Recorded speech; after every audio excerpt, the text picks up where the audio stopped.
نحمده ونصلي على رسوله الكريم.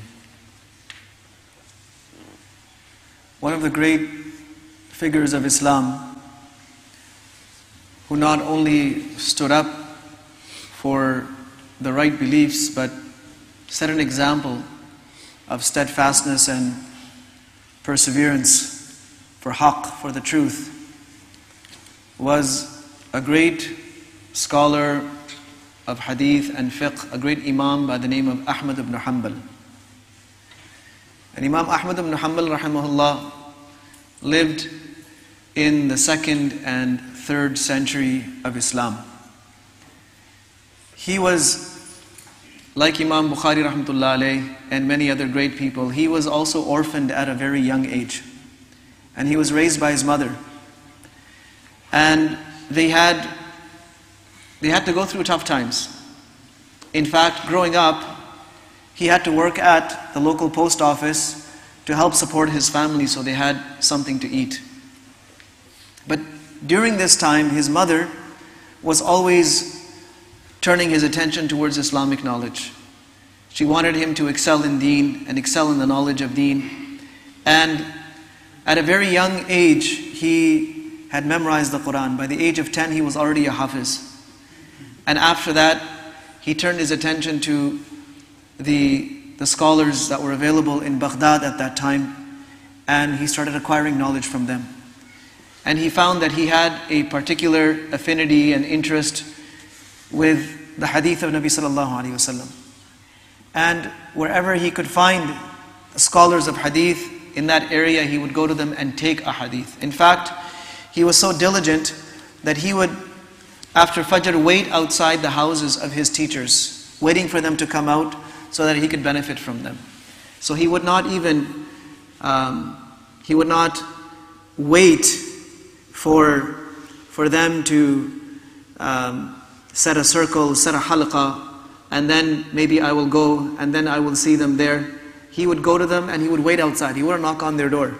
When they came out, he would ask them if they had time, can I ask you something? Can I take some hadith from you? Can I acquire knowledge from you? And when he grew up, he traveled for knowledge. He went to Mecca, Medina, and other areas. He met Imam Shafi'i rahmatullah alayh, who was his elder, his teacher, his mentor, who mentored him in fiqh. He studied with Imam Abu Yusuf rahmatullah alayh, who was one of the students of Imam Abu Hanifa rahimahullah.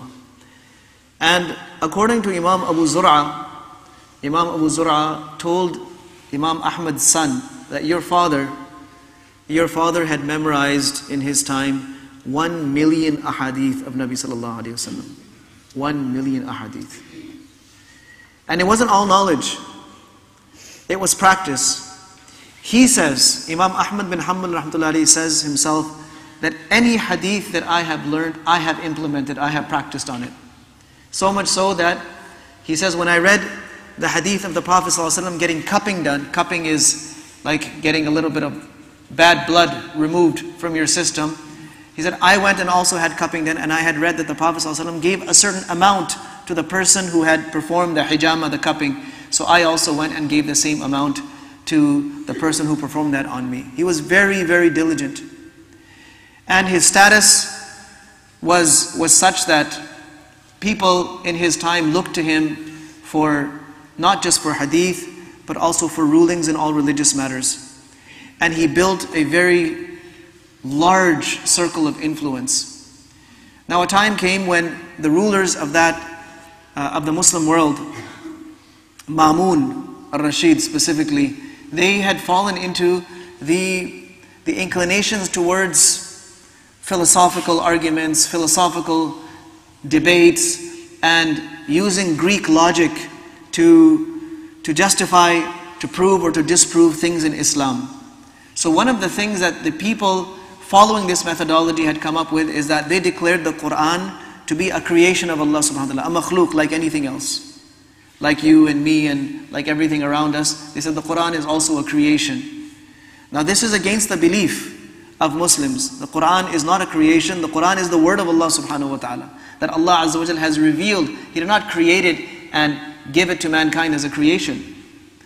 So, for some people it's not a big deal as long as you believe that it's true. But the fact is that no, you cannot believe that the Quran is makhluk, because if you believe that it's a makhluk, it means it's temporary, it's going to finish. And the Quran never finishes. So Imam Ahmad bin Hanbal rahmatullah alayhi, he emphasized this point that no, this belief is wrong. It is incorrect to have this belief. So what happened to him? He was jailed. And he was told that you better turn away from this belief, otherwise you're going to be tortured. But he didn't turn away from that belief. And he was tortured. He was tortured day in and day out. In fact, the people that were there, they said that he was beaten so severely that even if an elephant was beaten like that, the elephant wouldn't have been able to withstand it. But every day he was lashed over and over and over again until his back became completely, it started, basically all the flesh came off of his back.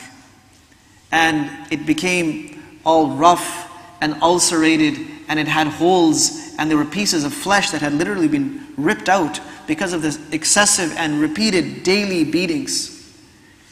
But even while he was being beaten, he would say that Quran is the kalam of Allah, غير مخلوق, غير مخلوق, غير مخلوق. It's not a creation, it's not a creation.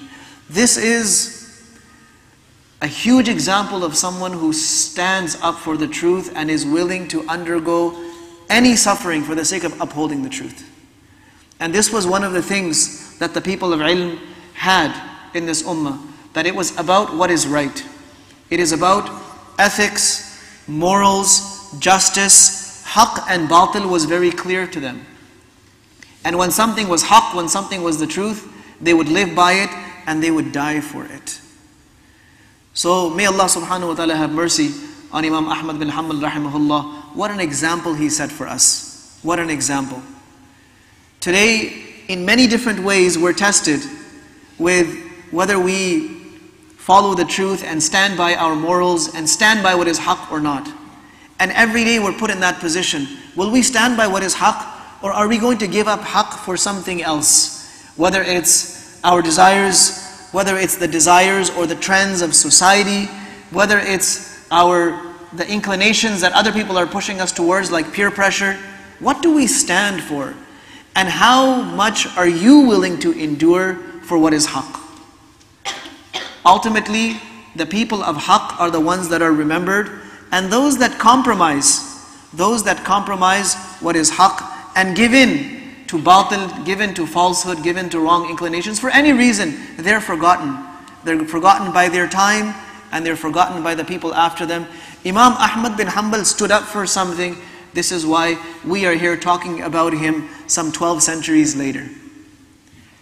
So may Allah subhanahu wa ta'ala give us the ability to also follow in the footsteps of these people and learn to stand up for what is the truth, and enable our knowledge, whatever we are learning here, to make us people of haqq. To make us people that stand for the truth, that invite towards the truth, that defend the truth, and that are willing to bear any sacrifice for the sake of the truth. And I've been telling you about the knowledge of some of these great muhaddithin. I talked about Imam Bukhari rahmatullah alayh, and I'm talking about Imam Ahmad bin Hanbal rahimahullah. It comes to my mind that we should also promote the memorization of hadith. We should talk about it, we should make a plan. And we've already introduced it at some of the levels where some of you have started memorizing small ahadith. But I would like to take this to another level where in large quantities students are memorizing the hadith of Nabi sallallahu alayhi wasallam, committing it to their memory, just like the great Sahaba radiallahu anhum used to commit these ahadith to memory, and the people after them all the way up to our time. And maybe just like we're having a competition for the Quran, we should also have a competition for memorizing hadith. And that will be coming, inshaAllah, very soon. May Allah subhanahu wa ta'ala make us from those people who live by His book and who live by the hadith of Nabi sallallahu alayhi wa sallam. Wa sallallahu wa sallam wa baraka ala nabiyyina Muhammad wa ala